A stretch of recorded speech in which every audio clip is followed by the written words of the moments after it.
السلام علیکم ورحمۃ اللہ وبرکاتہ۔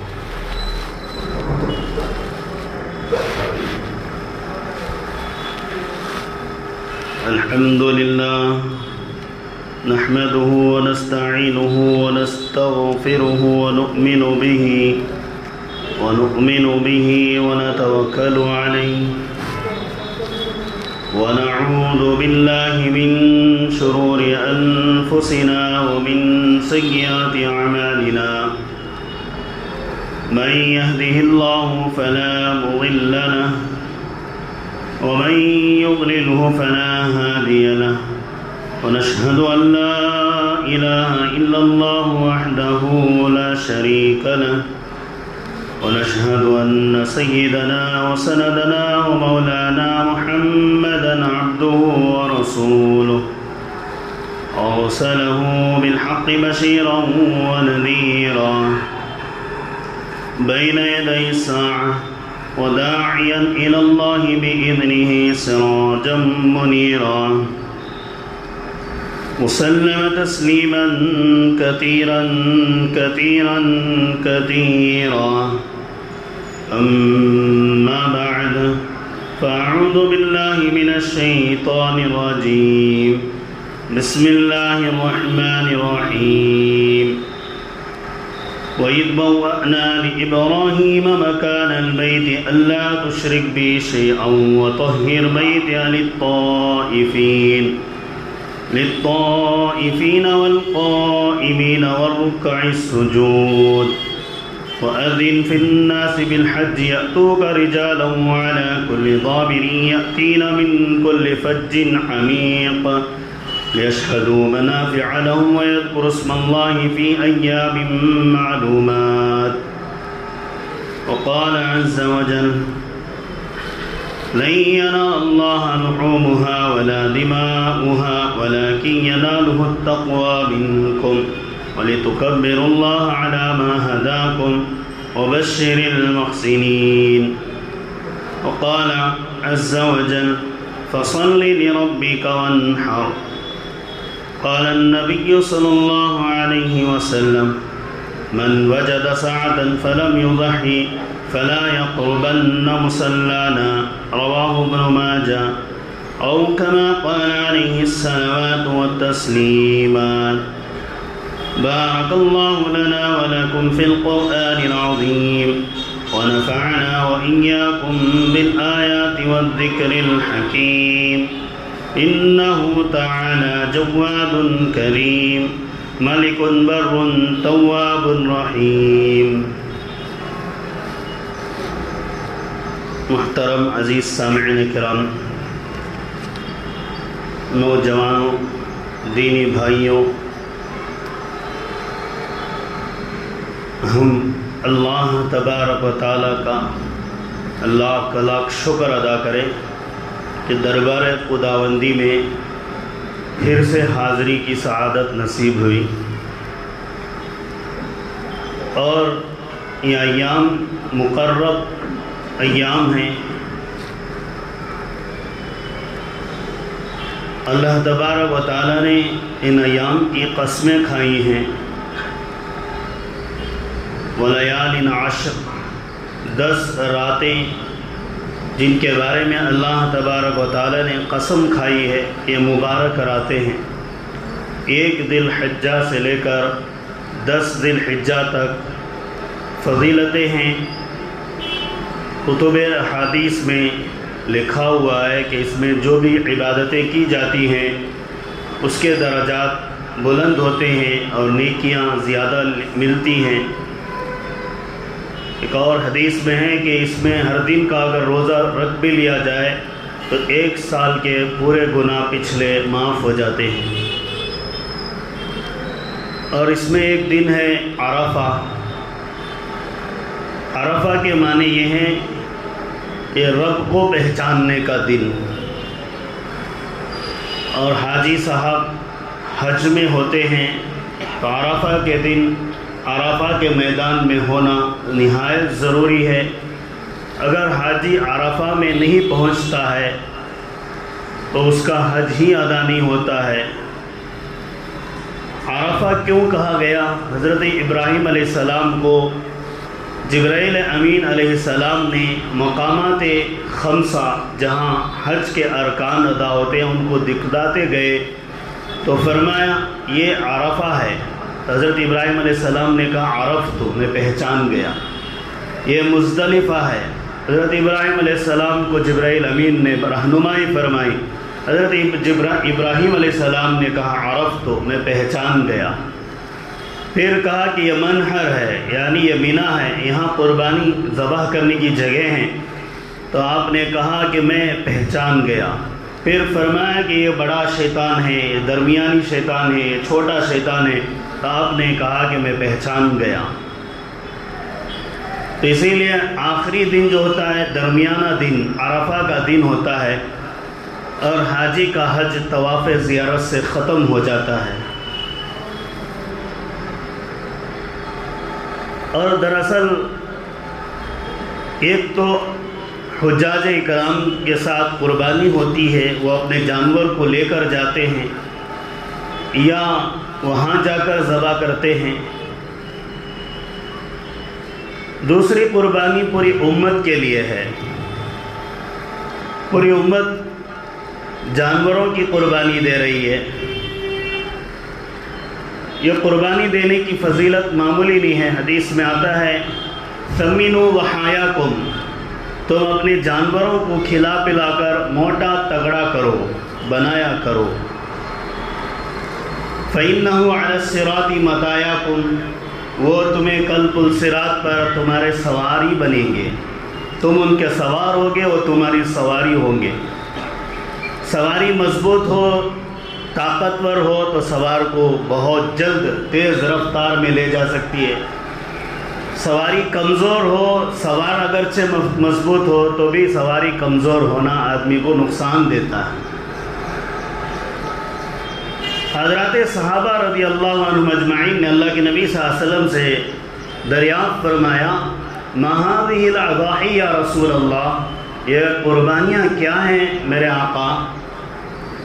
قال، آپ نے فرمایا سنت ابیکم ابراہیم علیہ السلام، تمہارے والد محترم حضرت ابراہیم علیہ السلام کی سنت ہے۔ قالو، صحابہ نے پھر سے دریافت فرمایا وما لنا فیہا یا رسول اللہ، ہمیں اس میں کیا نفع ہے اللہ کے نبی؟ صحابہ جو نفع طلب کرے وہ اجرت کا نہیں، گوشت کا نہیں، کھال کا نہیں، ہڈی کا نہیں، پیسے کا نہیں، بلکہ صحابہ نے جو نفع طلب کیا وہ نیکیوں کا، کہ ہمیں اس میں نیکی آخرت کے اعتبار سے کیا فائدہ ہے؟ تو اللہ کے نبی صلی اللہ علیہ وسلم سوال کو اپنے فراست نبوت سے جھانکتے ہوئے سمجھتے ہوئے جواب دیا بِكُلِّ شَعْرَةٍ حَسَنَةٌ، جانور کے ہر بال کے برابر نیکی ہے، جانور کے ہر بال کے برابر نیکی ہے۔ تو جتنا بالوں والا ضخیم جانور، موٹا جانور خرید کر قربانی دیں گے مستحسن ہے۔ ذبح رسول اللہ صلی اللہ علیہ وسلم شاتین املحین اقرانین، رسول اللہ صلی اللہ علیہ وسلم نے جو 2 بکریاں ذبح کی، تگڑی موٹی چربی والی۔ حضرت علی فرماتے ذبحت شاتن املحتین، شاتین املحتین، میں نے 2 بکریاں ذبح کی، چربی والی موٹی تگڑی، ایک میری طرف سے، ایک نبی اکرم صلی اللہ علیہ وسلم کی طرف سے۔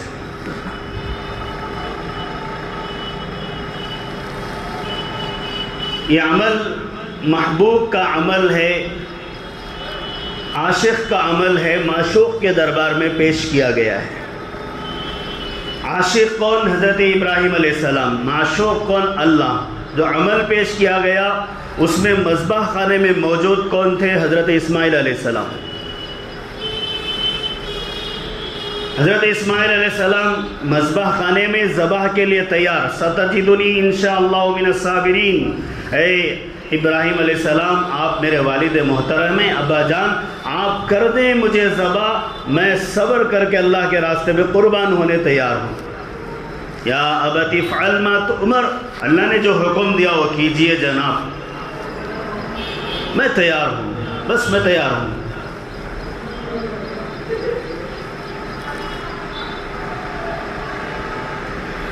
تو آپ نے اپنے بچے کو لٹایا، فلما اسلم وتلہ للجبین، گردن کے بل لٹایا۔ حالانکہ قربانی جو ہے چہرے کو اوپر کر کے دی جاتی ہے، یہاں یوں کیوں کیا گیا؟ اس کی وجہ یہ کہ باپ کی محبت بیٹے پر غالب نہ آ جائے، بیٹے کی محبت باپ پر غالب نہ آ جائے، اور اللہ کا حکم کہیں ٹوٹ نہ جائے۔ وَتَلَّهُ لِلْجَبِينِ، لٹا دیا گیا، چھری کو بھی رکھ دیا گیا، اللہ کا حکم اس چھری کو نہیں ہوا۔ جبرائیل امین مینڈا لے کر آئے، تکبیر پڑھتے ہوئے، اللہ اکبر اللہ اکبر، لا الہ الا اللہ واللہ اکبر، اللہ اکبر وللہ الحمد۔ ایک دوسری روایت میں آتا ہے، سبحان الملک القدوس، سبحان ذی الملک والملکوت، سبحان ذی العزت والعظمت والہیبت والقدرت والکبریاء والجبروت، سبحان ذی الملک والملکوت۔ اللہ پاک ہے، اللہ کی ذات بڑی ہے، اللہ کی سلطنت ہے، اللہ کی حکومت ہے، اللہ کا دربار ہے، اللہ شہنشاہ ہے، اللہ کے ہاتھ میں تمام اختیارات ہیں، اللہ ہی سب کچھ کرتا ہے۔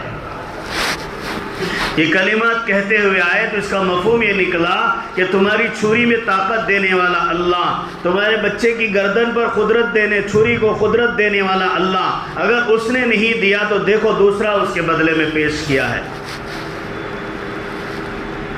وَفَدَيْنَاهُ بِذِبْحٍ عَظِيمٍ، ہم نے ایک بہترین عمدہ ہدیہ دیا آپ کو، وہ کیا ہے؟ دمبے کی شکل میں دیا۔ تو کیا معلوم ہوتا ہے حدیث سے اور قرآنی آیات سے اور واقع ابراہیم علیہ السلام سے کہ مستحسن یہ ہے کہ فربا، موٹا، تگڑا، سینگوں والا، اچھا، قیمتی، عمدہ، جو بھرپور گوشت سے بھرا ہوا جانور کو ذبح کرنا مستحسن ہے، اور ثواب کی بھی زیادہ امید کی جا سکتی ہے، قیمت کے اعتبار سے بھی، گوشت کے اعتبار سے بھی، کھال کے اعتبار سے بھی۔ تو آپ نے واقعات تو بہت گوشت گزار کر لیے، حضرت ابراہیم علیہ السلام کی زندگی اور ان کے امتحانات ازبر یاد ہو چکے۔ چلو کچھ آج ایک سیمینار کی طرح مسائل پر تبصرہ کر لیں۔ میں نے کئی چیزوں کو مطالعہ کیا، لیکن ایک کتابچہ آپ کے سامنے حاضر کر رہا ہوں، اور اس میں مسائل ہیں، بڑی آسانی سے پیش کیے گئے ہیں۔ میں انہی مسائل کو آپ کے سامنے رکھ دیتا ہوں، جو آخر میں آئے میں اس کا ذمہ دار نہیں ہوں، جو شروع میں ہے وہ کامیاب ہے کہ وہ بھرپور علم حاصل کر کے جائے گا۔ سیمینار کہتے ہیں لیکچر کی طرح، یہ بیان نہیں ہے، اب کیا ہے، ایک لیکچر ہے، آپ اسے آرام سے اطمینان سے سنیں، کوئی سوئے نہیں۔ اگر درمیان میں جاگ جائے اور غلط مسئلہ سمجھ لے تو اسی کا نقصان ہے، ہمارا نقصان نہیں۔ ہوشیار باش، بیدار مغز باش، اپنے آپ کو حاضر دماغ رکھیں۔ تو چلیے شروع کرتے ہیں مسائل۔ بہت سے مسائل یوٹیوب پہ آ رہے ہیں، بہت سے مسائل فلاں آ رہے ہیں۔ مفتی سلمان صاحب منصور پوری نائب امیر الہند فرماتے ہیں یہ سب نیا فتنہ پیدا ہو گیا ہے۔ بالمشافہ کہنا چاہیے علم کو لوگوں کے سامنے، کتاب دیکھ کر بولنا ہی اصل علم ہے، بغیر کتاب دیکھ کے بولنا تھوڑا نقصان ہی ہے۔ اس لیے مسائل والا معاملہ جو ہے وہ ایک ججمنٹ ہوتا ہے، جائز ہے، حرام ہے، مستحب ہے، حلال ہے، اس طرح تو اسے دیکھ کر ہی بولا جانا چاہیے۔ تو چلیے آپ سنیں، اللہ تعالیٰ مجھے بھی توفیق دے، حسب علم اور حسب حیثیت بیان کرتا جاؤں۔ قربانی کیسے آدمی پر واجب ہے؟ شریعت نے کتنی شرطیں لگائی ہیں۔ پہلی شرط 6 شرائط کا پورا ہونا ضروری ہے۔ عاقل ہونا، عقل مند ہونا، دیوانہ نہیں ہونا، مسلمان ہونا، کافر نہیں ہونا، بالغ ہونا، 15 سال کی عمر کا ہونا یا لڑکی کا رسم ہو کر رہنا، 15 سال بالغ ہونا۔ پھر فرمایا صاحب نصاب ہونا۔ صاحب نصاب کا مطلب یہ ہے کہ 612 گرام چاندی، 35 ملی گرام مکمل اس کے پاس ہونا، یا 87.5 گرام سونا، اس سے آدھا گرام زیادہ ملا کر سونا ہونا۔ اس سے بھی زیادہ ہو تو بھی کوئی حرج نہیں۔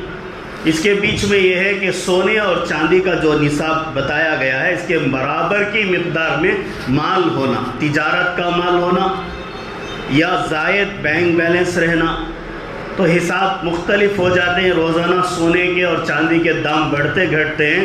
ایام نحر کے دن، قربانی کے دن جو قیمت رائج ہوتی ہے اسی دن کا حساب ہوگا، یا قربانی کے ایام عشرہ شروع ہوتے ہیں، خریدنے کے دن ہوتے ہیں، اس سے حساب لگے گا۔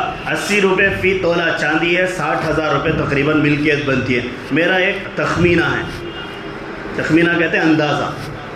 دوسرا ہے جو سونے کی مقدار جو ہے 3 سے 3.5 لاکھ روپے ہے، تو 60,000 سے 3.5 لاکھ روپے کے اندر کی مالیت کا آدمی ہونا، چاہے وہ کما کر رکھے یا کماتا رہے یا کمائی کو چلاتا رہے یا بزنس میں اسے روٹیٹ کرتا رہے یا گھر میں محفوظ رکھے یا بینک میں محفوظ رکھے۔ بچہ نہیں ہونا، پاگل نہیں ہونا، غلام نہیں ہونا، مسافر نہیں ہونا۔ لا تجب علی مسافرین ولا حاجین، کہ فقہ کی کتاب میں ہے کہ حاجی پر اور مسافر پر قربانی واجب نہیں ہوتی ہے۔ حاجی جو قربانی دیتا ہے وہ حج کی قربانی دیتا ہے، واجب قربانی نہیں، وہ حج کی الگ قربانی ہوتی ہے۔ تو یہ شروع کے پہلا مسئلہ۔ دوسرا مسئلہ کیا ہے؟ قربانی واجب ہونے کے لیے سال بھر نصاب کا مالک ہونا۔ اب رہا کہ جس دن قربانی کرنا ہے یا جس مہینے کرنا ہے اسی مہینے فقیر ہو گیا، ہوتا ہے، کیسے کیسے ایسے ویسے ہو گئے، ایسے ویسے کیسے کیسے ہو گئے، پتہ نہیں۔ اب تو زمانہ بھی چل رہا ہے، زمانہ بھی چل رہا ہے، پتہ نہیں کون اب امیر ہے کون غریب ہے، پتہ نہیں۔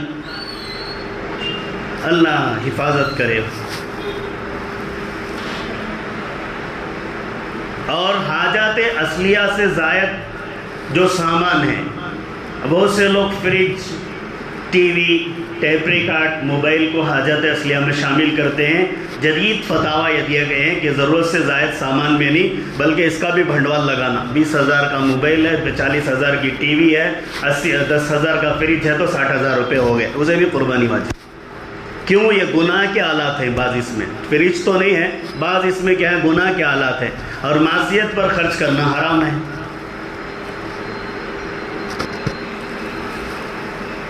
قربانی کے دن 3 ہوتے ہیں۔ اللہ کے نبی صلی اللہ علیہ وسلم نے فرمایا، حضرت جابر رضی اللہ عنہ کی روایت ہے، دارمی نے نقل کیا ہے، سنن دارقطنی نے بھی نقل کیا ہے۔ روایت کیا ہے؟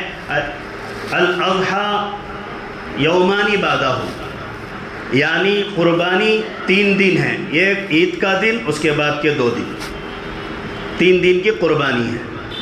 اس کا مطلب ہے کہ جانور کو ذبح کرنا 3 دن ہے۔ اب فقہا فرماتے ہیں شہر ہے تو عید کی نماز پورے شہر میں کسی بھی ایک جگہ ہو جاتی ہے تو پورے شہر والے قربانی کر سکتے ہیں، کسی بھی ایک جگہ، چاہے وہ عیدگاہ میں یا مسجد میں یا میدان میں کہیں بھی ہو جائے قربانی پورے، چاہے قربانی دینے والا نماز پڑھا ہو کہ نہ ہو۔ قریے والے ہیں وہ طلوع فجر صبح صادق سے ہی قربانی دے سکتے ہیں۔ طلوع صبح صادق کا تو فجر کے چڑیاں پکار دینا، تب سے چلو قریے والے قربانی دے سکتے ہیں، اس لیے کہ ان کے اوپر عید کی نماز واجب نہیں ہے، وہ لوگ پڑھ لیتے ہیں، پڑھنے دے کوئی بات نہیں، شکرانے کے طور پر۔ شہر والوں پر عید کی نماز واجب ہے، اس لیے عید کی نماز کے بعد قربانی شروع ہوتی ہے۔ جس کے پاس مکان ہے رہائش کے طور پر اور زائد 2 مکان ہیں تو اس پر بھی قربانی واجب ہے۔ ایک مکان ہے، بعض مسئلے ایسے بھی ہیں کہ ایک آدمی جو ہے اپنا گھر کرائے پہ دے کے دوسرے گھر میں رہ رہا ہے، تو یہ فقہا کہہ رہے ہیں کہ یہ آدمی ضرورت سے زائد سمجھ رہا ہے اپنے گھر کو، اس لیے اس کے اوپر قربانی واجب ہے۔ ایسے اچھا گھر ہونا جگ رجاتی نا، شریعت کے بیڈیمنٹ کو دیکھ کو جاؤ۔ قربانی کی کسی نے منت مان لی میں دے کر رہوں گا تو اس پر واجب ہو جاتی ہے، چاہے وہ غریب ہی آدمی کیوں نہ ہو، غریب آدمی ہی کیوں نہ ہو، منت مان لیا تو منت کا پورا کرنا ضروری ہے۔ منت اللہ کے لیے کرنا، اللہ کے غیر کے لیے نہیں کرنا۔ ایک شخص پر ایک ہی جانور قربانی کا واجب ہوتا ہے، چاہے وہ گائے کے 7 حصوں میں ایک حصے میں شریک ہو جائے یا بھینس کے 7 حصوں میں ایک حصے میں شریک ہو جائے یا اونٹ کے 10 حصوں میں ایک حصے میں شریک ہو جائے، یا اپنا ہی جانور خرید کر ایک جانور قربانی اللہ کے لیے دے سکتا ہے۔ اچھا، اس میں یہ ہے کہ واجب اور نفل کا فرق ہے۔ عام طور پر بہت سے لوگ قربانی کا جب جانور ذبح کرنے جاتے ہیں پوچھتے ہیں، حضرت یہ ہمارے ابا کے نام سے، گیسل ہمارے اماں کے نام سے دیتے، اس سے پہلے ہمارے جورو کے نام سے، اس سے پہلے ہمارے دادا کے نام سے، جتنے بھی نام سے دو، پہلے تمہارے اوپر واجب ہے وہ دیکھو۔ اتھارٹی خود اپنے اوپر ہے کہ میں میجر ہوں، میرے اوپر واجب ہے، تو مرا ہوا آدمی کے اوپر تو واجب نہیں ہے، اسے تو نفل کام کرنا ہے، تو مجھے واجب ہے۔ اب ایک ہی جانور ہے، ہم اسے کہہ رہے ہیں کہ فلاں کو دے دیں گے، نہیں، بلکہ اپنی قربانی خود ادا کرے گا اور اسے ہی اس کا ثواب ملے گا، اسی کی طرف سے ذمہ داری ادا ہوگی۔ اگر اس نے اپنے ماں باپ سے یا بیوی کی طرف سے قربانی ادا کر دی، اگر وہ زندہ ہیں تو ان کے ذمے میں قربانی چلی جائے گی، اپنا واجب باقی رہ جائے گا، اپنے ذمے واجب باقی رہ جائے گا۔ بڑا نازک مسئلہ ہے، اپنے ذمے کیا ہے، واجب باقی رہ جائے گا۔ پھر دوسرا جانور خرید کر اپنا قربانی دینا اسے ضروری ہوگا، اس لیے اس معاملے میں احتیاط کریں۔ اچھا، نفلی قربانی دینے کی اگر طاقت ہو، ایک سے زائد قربانیاں دینے کی طاقت ہو، تو ایک واجب جب ادا ہو گیا، آپ 100 دیجئے، 1000 دیجئے آپ کی استطاعت کے موافق، 3 دیجئے، 1 دیجئے آپ کی استطاعت کے موافق۔ تو اب استطاعت سے زیادہ کام ہو رہا ہے، تو اللہ کے نبی صلی اللہ علیہ وسلم کا عمل اس میں ہے کہ آپ نے 100 اونٹ ذبح کیے، 10 اونٹ اپنے ہاتھ سے ذبح کیے، اور باقی 90 اونٹ جو ہے حضرت علی رضی اللہ عنہ نے ذبح کیا۔ اللہ کے نبی صلی اللہ علیہ وسلم نے فرمایا یہ میری طرف سے بھی ہے اور میری امت کی طرف سے بھی ہے۔ تو اس سے کیا معلوم ہوا، ایک جانور میری طرف سے ادا ہو گیا، 99 جانور جو ہے امت کے لیے قربان کر دیا اللہ کے حبیب صلی اللہ علیہ وسلم۔ ایک بات یاد رکھو کہ بہت سے لوگ کیا کرتے ہیں، جانور خریدتے ہیں، فربا جانور خود ذبح کرتے ہیں۔ اس میں ایک افضل اور مستحب بات بتا رہا ہوں کہ اللہ کے نبی کا نام لے کر جب جانور خریدا جاتا ہے تو وہ جانور بھی اچھا تگڑا موٹا قیمتی ہونا چاہیے، اس لیے کہ میرے آقا افضل الانبیاء ہیں، ان کی قیمت ہم نہیں باندھ سکتے ہیں، ان کے لیے نذرانہ اچھا پیش کرنا ہے، عمدہ سے عمدہ نذرانہ پیش کرنا ہے۔ اپنے والد، اپنے رشتہ داروں کے لیے جو بھی قربانی دی جاتی ہے یہ سب نفلی قربانی ہوتی ہے، واجب قربانی اپنی ہی طرف سے ادا ہوتی ہے۔ قربانی کی صحت کے لیے قربانی کی نیت کرنا ضروری ہے۔ نیت کیا ہے، میں یہ جانور اللہ کے لیے قربان کرتا ہوں، یہ جانور میں اللہ کے لیے قربان کرتا ہوں، بس ہو گئی بات۔ اب نیت کے الفاظ بھی ہیں کہ الفاظ کچھ نہیں، اردو میں کہہ دیجئے کوئی کافی ہے، دل میں نیت کر لیا، زبان سے نہیں کہا، کوئی حرج نہیں، خریدنا ہی مقصد ہے۔ اب مسجد میں ہم سب لوگ کیوں آئے ہیں، جمعہ پڑھنے کے لیے، اب جمعہ کی نیت ہو گئی، خود بخود جمعہ کی نیت ہوگی۔ جانور خریدا، مقصود یہ ہے کہ ہم نے ذبح کرنا ہے، تو ذبح کرنے کے لیے اللہ کے راستے میں قربان کرنے کے لیے نیت ہو گئی۔ ذبح کرتے ہوئے یہ بات ضرور کہنا ہے، بسم اللہ اللہ اکبر، کیا کہنا ہے، بسم اللہ اللہ اکبر کہنا ہے۔ قربانی کے دن کتنے ہیں، فرمایا 10، 11، 12، 3 دن ہوتا ہے۔ قربانی کا وقت کیا ہے، 10ویں تاریخ کے عید کی نماز کے بعد سے لے کر 13ویں تاریخ کے غروب ہونے تک، سورج کے غروب ہونے تک۔ قربانی دن میں بھی کر سکتا ہے، رات میں بھی کر سکتا ہے۔ پچھلے زمانے میں چراغ اجالے نہیں تھے اس لیے روکا جاتا تھا، اب تو اجالا ہی اجالا ہے، رات اور دن میں یہ 3 دن کے اندر قربانیاں نمٹا سکتے ہیں۔ قربانی کے جانور 3 قسم کے ہیں۔ پہلی قسم اونٹ، نر اور مادہ دونوں کی قربانی دی جا سکتی ہے۔ دوسری قسم بکرا، مینڈا، ڈمبا، چھیلا، چھیلی جو بھی ہے، اس میں سے ہر ایک قسم کا جانور ذبح کر سکتے ہیں۔ جانور تیسری قسم کا جانور گائے بھینس، نر مادہ، گائے بھینس۔ اب اس میں شرط، گائے بھینس میں شرط یہ ہے، گائے میں شرط یہ ہے کہ جنگلی اگر ہے وہ مانوس نہیں ہے، ہمارے سے صدی ہوئی نہیں ہے، جنگلی بھینس انسانوں کے ساتھ رہتی ہے نہیں، اسے ذبح نہیں کرنا۔ انسانوں کے ساتھ گزر بسر کرنے والے پالتو جو جانور ہیں انہی کی قربانی دی جاتی ہے۔ جانوروں کی عمر کیا ہونا چاہیے، بکرا اور اس کے جو بھی ساتھی ہیں گائے بکرے کے ساتھی کون ہے؟ چھیلی چھیلا، یہ سب لوگ 1 سال کا ہونا ضروری ہے۔ دوسرا جو ہے گائے بیل بھینس 2 سال کے ہونا ضروری ہے۔ پھر فرمایا اونٹ 5 سال کا ہونا ضروری ہے، پختہ ہونا۔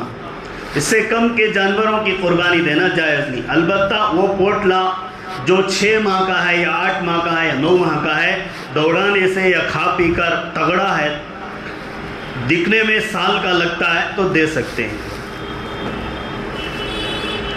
گائے بیل بھینس اس میں 7 حصے ہوتے ہیں، 7 آدمی شریک بھی ہو سکتے ہیں، اکیلا آدمی بھی دے سکتا ہے، 2 آدمی بھی دے سکتے ہیں، 3 آدمی بھی دے سکتے ہیں، 4 بھی دے سکتے ہیں، 5 بھی دے سکتے ہیں، 6 بھی دے سکتے ہیں، 7 بھی دے سکتے ہیں، 8 نہیں۔ اس کے ساتھ ایک گائے میں 7 حصے میں شریک ہونے والا ایک آدمی نفل قربانی دے رہا ہے، ایک عقیقہ دے رہا ہے، ایک واجب دے رہا ہے، کوئی بات نہیں، دے سکتے ہیں۔ کوئی عقیقے کی حصہ لیا ہے، کوئی جو ہے قربانی کے حصے لیا ہے، کوئی نفلی قربانی دے رہا ہے، ایک ہی گھر میں 7 حصے بنا لے، مثال ایک حضور صلی اللہ علیہ وسلم کے نام سے اور باقی والد والدہ، پھر اپنا واجب، اپنے بھائی کا واجب، اس طرح بھی دے سکتے ہیں۔ ایک پیچیدہ مسئلہ، جانور امیر کا گم ہو گیا تو الگ بات ہے، غریب کا گم ہو گیا تو الگ بات ہے۔ جانور امیر کا گم ہو گیا تو اللہ نے اس پر واجب کیا تھا، اس نے نیا جانور خریدا تو جو جانور ہے اسے قربانی دے دے، جو جانور مزید لیا ہے یا گما ہوا ملا ہے تو اسے رکھ بھی سکتا ہے، قربانی دے بھی سکتا ہے، اسے اختیار ہے۔ غریب آدمی کا جانور گم ہو گیا تو اس کے ذمہ قربانی واجب تھی، جانور خرید لیا، واجب کر لیا تھا، اس لیے اب دوبارہ جانور خرید لیا کہ میرے اوپر میں نے واجب کر لیا سوچ کر، 2 جانور مل بھی گیا جانور، تو اس صورت میں دونوں جانور کو قربانی دینا ہے۔ وجہ کیا ہے؟ اس نے خود اپنے اوپر واجب کر لیا ہے، اللہ نے اس پر واجب نہیں کیا تھا، خود اس نے واجب کر لیا ہے۔ اب فرمایا اللہ نے لا تبطلوا اعمالکم، جو میرے لیے عمل شروع کرو اسے ختم مت کرو۔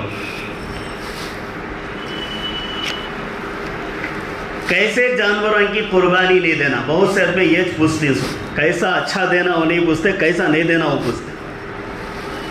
تو فرمایا آنکھ، جس کی آنکھ پھوٹ گئی ہے یا کانا ہے یا اندھا ہے، اس کی قربانی نہیں دینا۔ ناک کٹ گئی ہے یا چیری پڑ گئی ہے، پھٹ گئی ہے، نہیں دینا۔ کان پیدائش سے ہی نہیں ہے یا تھا پھٹ گیا ہے یا جڑ سے اکھڑ گیا ہے، یا کان کو ماپ کو دیکھنا، پاؤ حصہ بچ کو ہے، پونا کٹ گیا تو قربانی نہیں دینا، پونا کٹ گیا پاؤ حصہ باقی ہے نہیں ہے، اگر پونا باقی ہے پاؤ کٹ گیا دے سکتے ہیں۔ اگر پیدائش سے کان ہی نہیں ہے، بالکل نہیں ہے تو نہیں دے سکتے۔ ہاں پیدا ہوا کانا ہے، چھوٹے چھوٹے آگے دے سکتے ہیں، کوئی حرج نہیں۔ زبان کٹ گئی ہے یعنی کاٹ دیا گیا ہے یا کٹ گئی ہے، نہیں دے سکتے۔ دانت کا مسئلہ یہ ہے کہ 1 سال کے ہونے میں دانت کا آنا ضروری نہیں ہے، سال کی مدت میں 1 دانت آتا ہے، 1.5 سال میں 2 دانت آتے ہیں، 2 سال میں پورے دانت آتے ہیں، تو پتہ چلایا گیا تو معلوم ہوا۔ بعض فقہ کی کتابوں میں لکھا گیا ہے کہ مدت کا ہونا ضروری ہے، یعنی سال کا ہو جانا کافی ہے، دانت کا آنا ضروری نہیں ہے۔ اچھا دانت آیا ہوا جانور خریدے ہیں، اگر اس کا دانت ٹوٹ گیا ہے، دانت ٹوٹ گیا ہے تو اس صورت میں کتنا ٹوٹا ہے؟ پورے ہی ٹوٹ گئے ہیں، پورا کوا ہی نکل کر گر گیا ہے تو قربانی نہیں دینا۔ آدھے ٹوٹے ہیں آدھے باقی ہیں، طاقتور ہے، کھا رہا ہے چاو رہا ہے، دے سکتے ہیں۔ فرق سمجھ لینا۔ سینگ کا مسئلہ بھی ایسا ہے کہ سینگ جو ہے پیدائشی سینگ نہیں ہے، دے سکتے ہیں۔ سینگ آئے تھے لڑ کر یا جھگڑا کر کے ٹوٹ گئے، آدھے ٹوٹے دے سکتے ہیں، پورا ہی ٹوٹ گیا دے سکتے ہیں۔ ہاں البتہ وہ سینگ اکھڑ کو دماغ کا حصہ نظر نہیں آنا، یا جانور کا دماغ خراب نہیں ہونا، یعنی پاگل نہیں ہو جانا، ایسی صورت میں نہیں دے سکتے۔ پھر فرمایا دم، پیدائشی دم لے کر ہی نہیں آیا یا چھوٹی لایا تو دے سکتے ہیں، دم ہی نہیں آیا تو فقہا کہتے ہیں جائز نہیں ہے۔ ہاں اگر دم ہے بہت لمبی ہے، آدھی کٹ گئی دے سکتے ہیں، یا کاٹ دیا گیا دے سکتے ہیں، کوئی حرج نہیں۔ دم کا ہونا ضروری ہے، اس کا مطلب جتنی بھی ہو، جو جانور لنگڑا ہے، 3 پاؤں سے چل رہا ہے، چوتھا پاؤں نہیں رکھ رہا ہے تو نہیں دے سکتے. چوتھا پاؤں لنگڑ کو چل رہا ہے، تھوڑا ایکٹیویٹ ہو رہا ہے تو دے سکتے ہیں. اتنا بھی گرے پیرے نہیں دینا چاہیے، اچھی بات نہیں ہے. چاول ہی جب اچھا کھا رہے ہیں تو جانور کیوں اچھا نہیں دیں گے ہم لوگ؟ باریک چاول کھا رہی ہیں ہمیں لوگ، نہیں 1500 2000 2500 کا موٹا الگ کھا رہی. تو کیا ہو گیا؟ 2-3 موٹے چاول کے پیسے ہو اللہ کے راستے میں قربان کرنے کے ہیں. اللہ اس کا بدلہ دیتا ہے. بیمار جانور جس کی بیماری ظاہر ہے، وہ کیا کیا بیماریاں ہیں وہ ڈاکٹراں بولتی ہیں، وہ بیماری ظاہر ہے، پتہ چل رہا ہے انہیں بیمار ہے، نہیں دے سکتے. کھجلی والا نہیں دے سکتے. پاگل جانور، اس میں 2 قسمیں ہیں. ایک پاگل وہ ہے بالکل پاگل ہے، دبلا ہو گیا ہے، عقل ہی کام نہیں کر رہی، کھا رہی پی رہا نہیں، مار رہا ہے جھاڑ رہا ہے کچھ کر رہا ہے. ایک پاگل جانور ہے، کھا رہا ہے پی رہا ہے لیکن پاگل ہے. تو پہلی بات بتائی وہ جائز نہیں، جو دوسری بات بتائی وہ جائز ہے. نہ مرد ہے نہ کیا بولتی اسے، ہماری زبان میں کیا بولتی، بولو کیا بولتی، کیا کی بولتی نا اسے، کیا کی بولتی یاد نہیں آ رہا. نہ مرد ہے نہ نر ہے نہ مادہ ہے، ایسا جانور نہیں دے سکتے. اب قربانی دیتے وقت قربانی والا کیا عمل کرنا، بہت بڑی بات سنو. قربانی خود کرنا، اپنے ہاتھ سے ذبح کرنا. ہمارے اکبر صاحب بولے تھے، مولانا اکبر صاحب، کیسا مسلمان ہے انہیں جہاں کو اللہ کے راستے میں قربان ہو تو گتا ہے، جانور کو ذبح کر کو انہیں قربان کرنے سے تیار نہیں ہے وہ. تو مطلب یہ ہے کہ اپنے جانور کو خود ذبح کرنا. حضرت فاطمہ رضی اللہ عنہ کو اللہ کے نبی صلی اللہ علیہ وسلم نے فرمایا، یا فاطمہ قومی، تو کھڑی ہو جا اپنے ذبح کے سامنے. جب ذبح کیا جائے تو اس کے سامنے کھڑی رہا اور وہ ذبح کرتے ہوئے دیکھ اور دیکھتے ہوئے دعا پڑھ، انی وجہت وجہی للذی فطر السماوات والارض حنیفا وما انا من المشرکین. پھر پڑھ، ان صلاتی و نسکی و محیای و مماتی للہ رب العالمین. یہ دعائیں پڑھ. پھر جب قربانی کا جانور ذبح کیا جائے تو بسم اللہ اللہ اکبر بول کر ذبح کرنا. 4 رگیں کاٹنا، 2 سانس کی 2 خون کی. نرخرا تو خود بخود کٹ جاتا. اگر 3 کٹ گئی تو بھی قربانی ادا ہو جاتی ہے. اگر 2.5 کٹ گئی تب بھی ذبح ہو جاتا ہے. ہاں 2 کٹ گئی تو ادا نہیں ہوتا، حرام ہو جاتا ہے. احتیاط کرنا. تو اس کا طریقہ یہ ہے کہ آپ اس طرح پکڑنا، ادھر سے شروع کر کے ادھر ختم کر دیں. اور فرمایا کہ جانور کے سامنے چھری تیز نہیں کرنا. اذا ذبحتم فاحسنوا الذبحۃ، اللہ کے نبی نے فرمایا ذبح کرو تو اچھے سلوک سے کرو، جانور کے سامنے نہیں. اور پیر باندھنا نہیں، بہت سے لوگ باندھ دیتے ہیں، بلکہ قبلہ رخ کر کے جانور کے پچھلے 2 پیر کو نیچے کے پکڑ لینا، 1 پیر کو ملا لینا اور 1 پیر کو کھلا چھوڑ دینا، اور گردن کو اچھی طرح اٹھانا اور صاف سے اس گھانٹی کے اوپر والے حصے میں ذبح کرنا. خود کر سکتے ہیں، عمل پوری طرح بتا دیا گیا. اور جو ذبح کر رہا ہے اگر خود نہیں کر رہے ہیں دوسرا کر رہا ہے تو اسے بسم اللہ اللہ اکبر کہنے کی تلقین کرنا. تلقین کا مطلب کیا؟ آہستہ آہستہ خود پڑھتے رہنا، بسم اللہ اللہ اکبر بسم اللہ اللہ اکبر، تو سننے والا پڑھ دیتا ہے. اگر سختی سے نہیں بولنا، جے بول صاحب زور سے پڑھو، جے کیا پڑھے نہیں نا تمہیں، اس طرح نہیں بولنا، بے ادبی ہو جاتی ہے. بلکہ تلقین کرنا، اللہ بسم اللہ اللہ اکبر، تلقین کرنا. تلقین کا فائدہ یہ ہوتا ہے آپ کو بھی اجر مل جاتا ہے، وہ بھی صحیح ذبح کر دیتا ہے. اب جانور کی کھال کا مسئلہ، گوشت کا مسئلہ، بات ختم. کھال جو ہے خود بھی رکھ لے سکتا ہے، غریب کو بھی دے سکتا ہے، ہدیہ بھی کر سکتا ہے. اگر کھال کو بیچتا ہے تو وہ اس کا پیسہ خود نہیں رکھ سکتا، مستحق کو ہدیہ کرنا، امیر کو ہدیہ نہیں کر سکتا، امام صاحب کو ہدیہ نہیں کر سکتا. ارے امام صاحب کا مسئلہ کیا آیا؟ تو امام کا عہدہ بہت بڑا ہے، اگرچہ امام غریب ہی کیوں نہ ہو، اس لیے کہ رسول اللہ صلی اللہ علیہ وسلم کے کھڑے ہونے کی جگہ ہے، اسے وہ صدقات کا مان لینا مناسب نہیں ہے. تو کیا کہتی سب صدقے کا مال مولویوں کے پیٹ میں جاتا کہتی، غلط بات ہے. حالانکہ عہدہ بہت بڑا ہے. پاک طیب حلال مال ہدیہ کرنا، ائمہ اکرام کو. ہاں اگر وہ مستحق ہدیہ دیتا ہے، یہ میرا صدقہ نہیں، یہ چمڑا ہدیہ میں رکھ لو، جائز ہے کسی کو بھی.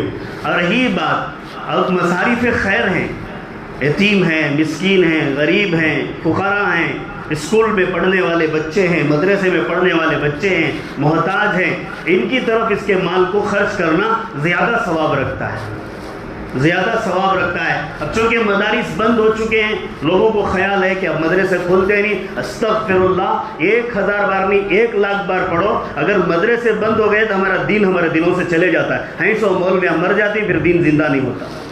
مرنے چنائیں سبھی خود باقی رہ جاتی. تو یہ خیال دل سے نکال دو، بلکہ اللہ سے دعا کرو یہ ہمارے قلعے محفوظ قلعے ہیں ایمان کے، ان کی تعمیر و ترقی ہماری ذمہ داری ہے. ہمیں یہ کام کرنا ہے، اس کے لیے مال کا کسی طرح تعاون کرنا ہے. تو چمڑے کے ذریعے، پیسے کے ذریعے تعاون کر کے اس کو رائج رکھنا ہے، بیلنس رکھنا ہے. انشاءاللہ اللہ تعالیٰ فتوحات دوبارہ دیں گے، کھل جائیں گے، اور اس میں آپ کو علماء انشاءاللہ پیدا ہو جائیں گے. اب گوشت کا مصرف، گوشت کیا ہے؟ 3 حصے کرنا. یہ فرض نہیں ہے، واجب بھی نہیں ہے، مستحب ہے. بہت سے لوگ کیا بولتے ہیں کہ یار انہیں پورا کھا لینا. کھا سکتا ہے. فتاوی ہندیہ صفحہ نمبر 305 جلد نمبر 5 میں لکھا ہوا ہے کہ آدمی کھا سکتا ہے اس کا پورا گوشت. گوشت بانٹنے نہ قربانی کریا سنے ہیں، اللہ کے واسطے نہ قربانی کیا. ہاں مستحب طریقہ یہ ہے کہ غریبوں کو بھی خیال میں رکھے، رشتہ داروں کو بھی خیال میں رکھے، خود کو بھی خیال میں رکھے، خود کو بھی خیال میں رکھے. خیال میں رکھ لے الحمدللہ. نہیں خیال میں رکھا اسے اجر نہیں ملتا لیکن گناہ بھی نہیں ہوتا. تو تانا نہیں مارنا. کیا نہیں کرنا؟ تانا نہیں مارنا. کیا کرتے انسان ہے، غلطی ہو جاتی ہے. گوشت کے 3 حصے ہوئے. اگر کوئی زیادہ کو بہت سے جانور ذبح کرتا ہے تو اس کو چاہیے کہ کثرت سے غریبوں میں گوشت بانٹے، دعائیں دے، محتاجوں کو دے. اور قربانی کا گوشت محفوظ رکھ کر کھا سکتے ہیں، سکھا کر کھا سکتے ہیں. صحابہ اکرام رضی اللہ عنہ کو شروع میں منع کر دیا گیا تھا، بعد میں علی الاعلان اللہ کے نبی صلی اللہ علیہ وسلم نے اجازت دے دی کہ کھا سکتے ہیں. جب تک چاہے تم محفوظ رکھ سکتے ہو تب تک کھا سکتے ہو. یہ قربانی کے مفصل مدلل مسائل ہیں. اللہ تعالیٰ عمل کی توفیق عطا فرمائے. وآخر دعوانا الحمدللہ رب العالمین.